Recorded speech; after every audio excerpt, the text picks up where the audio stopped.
everyone. I'm Don Lemon. Rick is off today. Topping the list right now, it is the 63rd day of the Gulf oil disaster. BP still hasn't stopped the spill, and deepwater drilling could resume in the next 24 to 48 hours. A federal judge says he'll decide within that time frame whether to lift the Obama administration's 6-month moratorium on that kind of drilling. Several companies have filed suit to resume drilling in the Gulf of Mexico, and they say the feds have no evidence it poses a threat.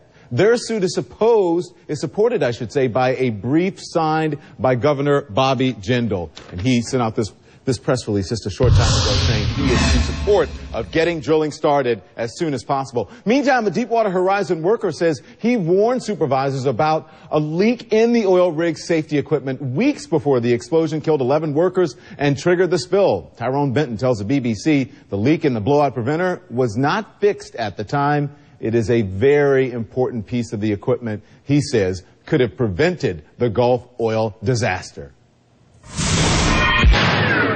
We saw a leak on the pod. So by seeing the leak, we informed the company man they have a control room where they could turn off that pod and turn on the other one so that they don't have to stop production. So they found a problem, and instead of fixing it, they just shut down the broken bit. Yes, they just shut it down and worked off another pod. Is it acceptable, in your view, to just shut down the broken part, in this case the control pod, and operate on just one control pod? As an engineer, I would say that's unacceptable. So what would you have to do if you wanted to really fix the blowout preventer? You'll have to stop production, bring the BOP completely up, and then start working on it. But they didn't do that? No, ma'am. Why not? Would that cost a lot of money? My guess is yes. We've been hearing this name a lot lately. Kenneth Feinberg, he is the government's claims czar. He says he wants the payment process to be accelerated and more transparent. Feinberg oversees BP's $20 billion claims fund. He tells CNN, we've got to ease the burden on these folks in the Gulf. Our Soledad O'Brien has been speaking with members of a minority fishing community who have been severely impacted by the Gulf oil disaster, and she joins us now live from New Orleans. Hey, Soledad, it's good to see you.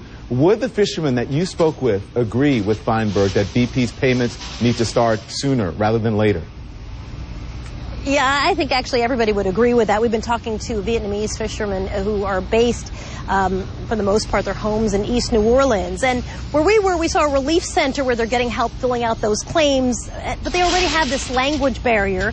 Vietnamese community whose families have this long history and ties to the fishing community. So it's been a real struggle for them because in many cases, some of the older members do not speak English fluently. So they would like to see things sped up. They would like to see more interpreters, more translators, just more help. They're feeling very disconnected.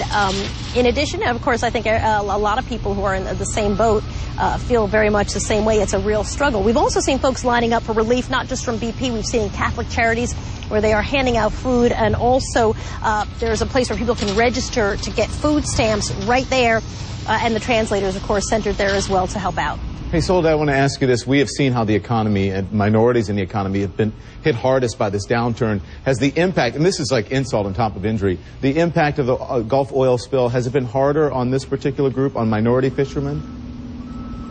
Well, I think people here would tell you it's hard overall. It's hard on everybody. But when you're talking about something like a language barrier, that means that basic things, basic navigating becomes even more complicated. And we've seen a number of children, adult children, coming in to help out their parents really navigate through the system because they're very perplexed. There's been a lot of questions, too. For example, some people have gotten checks, which is good news, but they're unclear if and when there's another check coming. And if you're trying to run a business, if you've got a boat and you need to make your payments, you don't really know if that means you're okay for the long term or if you're just fine, but just for the short term. A language barrier can complicate all of that. We spoke to a guy named Colleen Williams. He is African-American, comes from 4 generations, from the 1800s, 4 generations of oystermen and shrimpers. And he says the plight of minority fishermen and oystermen has really flown under the radar. Take a listen. We had our own economy. We didn't need the stimulus money. You know, Bobby Jindal turned down the stimulus money. You know why? Because we're self-sufficient. Now we're BP dependent, and we're not getting anything. So this hurry up and get nothing, hurry up and stress out, and I don't hear anyone talking about the pain and suffering paying for that. So he's feeling very frustrated. Clearly, language barrier is not a problem there, but he says he feels like some minority fishermen are being cut out of some of the processes, and that's been really frustrating at a time where things are very frustrating across the board for everybody who's trying to make a living in the Gulf. Don? Soledad O'Brien in New Orleans. Thank you, Soledad.